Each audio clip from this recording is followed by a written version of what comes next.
जय हिंद दोस्तों, आज हम समझते हैं मिक्स्ड ग्लैंड यानी कि मिश्रित ग्रंथि। इससे पहले वाली वीडियोस में हमने इंडोक्राइन और एक्सोक्राइन के बारे में समझ लिया, यानी बाह्यस्रावी ग्रंथियां और अंतःस्रावी ग्रंथियों के बारे में हमने चर्चा की है।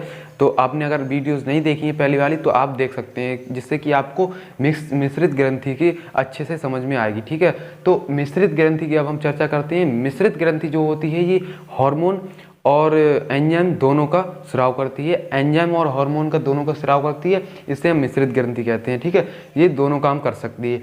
इसे इंग्लिश में पैंक्रियाज कहते हैं, हिंदी में अग्नाशय कहते हैं।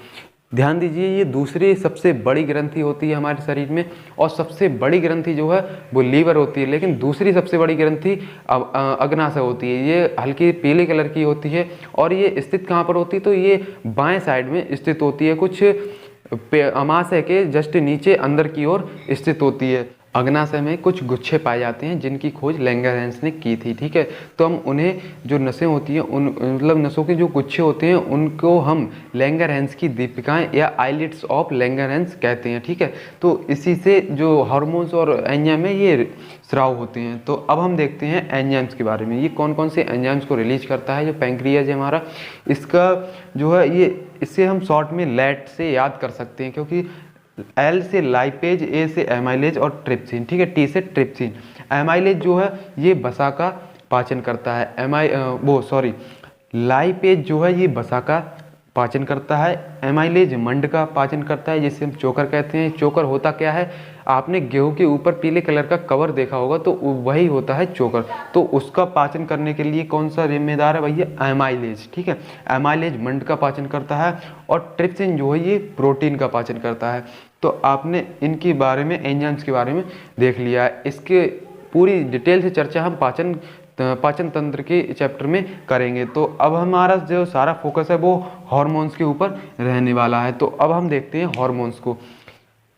अग्नाशय में 3 तरह की सेल्स पाई जाती हैं, जिन्हें हम अल्फा सेल, बीटा सेल और गामा सेल से प्रदर्शित करते हैं। अल्फा सेल जो है ये ग्लूकेगॉन का रिलीज करती है, मतलब ग्लूकेगॉन को रिलीज करती है, जिससे कि ग्लूकोज की जो है मात्रा बढ़ जाती है। आपको हमने इससे पहली वाली वीडियो में हमने लीवर पढ़ा है, तो उसमें कहा है कि जो ग्लूकोज को ग्लाइकोजन में इकट्ठा करके रखता है कौन, लीवर।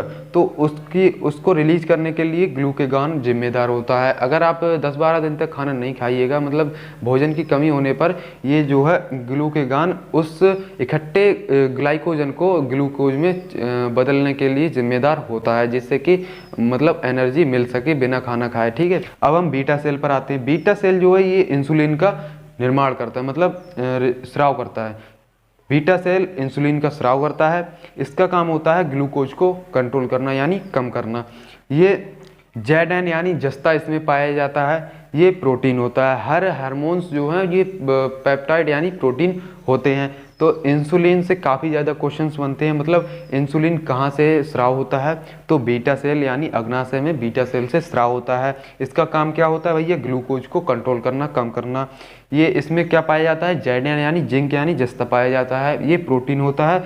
सबसे ध्यान दीजिए कि ये जल में घुलनशील होता है, ये भी पूछ लेता है कभी कभार। इंसुलिन की कमी से मधुमेह, शुगर बीमारी हो जाती है। इसमें हमारे बॉडी में ग्लूकोज की मात्रा बढ़ने लगती है। इसमें आपको, अगर आपके घर में कोई शुगर का पेशेंट है, तो उससे आप 365 दिन यानी साल के हर एक दिन कड़ी पत्ते का सेवन करने के लिए बोल सकते हैं, जिससे कि वो फीकी चाय पीते हैं तो उसमें भी उपयोग कर सकते हैं, और अगर नहीं पीते हैं तो चबाकर भी खा सकते हैं। और इसमें सबसे अच्छा जो जिंक का स्रोत होता है वो होता है मतलब जामुन।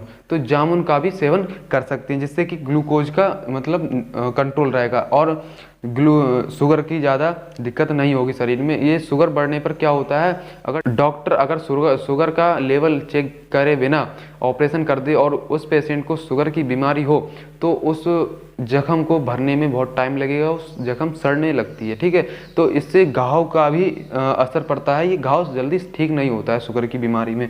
अब हम समझते हैं गामा सेल के बारे में। तो गामा सेल जो है ये सोमेटोस्टेटिन हार्मोन का स्राव करता है। इसका काम होता है भैया ऊर्जा यानी स्वांगीकरण करना। ये भोजन से ऊर्जा का अवशोषण करवाता है। तो अगर ये कमज़ोर होगा तो ऊर्जा यानी स्वांगीकरण अच्छी तरह से भोजन में नहीं हो पाएगा, जिससे कि ऊर्जा अच्छे से नहीं मिलेगी।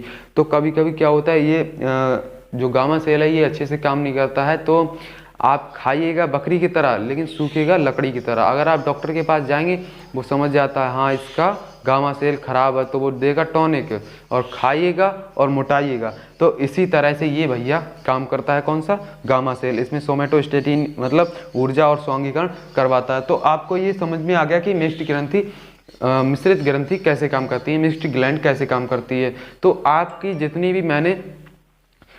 जितनी भी ग्लैंड्स होती है, मतलब ह्यूमन बॉडी की जितनी भी ग्लैंड्स होती हैं वो सारी मैंने कंप्लीट कर दी है, ठीक है। तो आपकी जो प्लेलिस्ट है वो मिल जाएगी आपको चैनल पे। आपका जो पूरी ग्रंथियों के बारे में आपको अच्छे से जानकारी मिल जाएगी। तो मिलते हैं अगली वीडियो में, तब तक के लिए जय हिंद जय भारत। स्क्रीनशॉट आप ले सकती हैं।